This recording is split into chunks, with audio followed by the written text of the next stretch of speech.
How to manage daily expense in Working Bee. From the home screen, click on Daily Expense. You can monitor staff's expenses from here. Now, click on any staff's ledger. By clicking on Add Cash, you will be asked for debit or credit. In this case, we are going with credit option.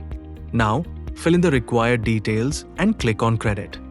Your credit entry has been listed. Follow the same steps for debit entry. Click here to download the report. Select the range and click on Download. Report is ready to download and share. Admins can easily create expense head.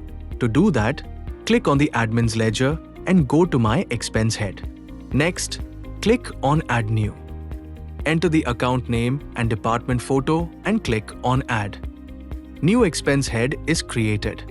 Now click on it and add expense by clicking on Add Cash and repeat the process as earlier.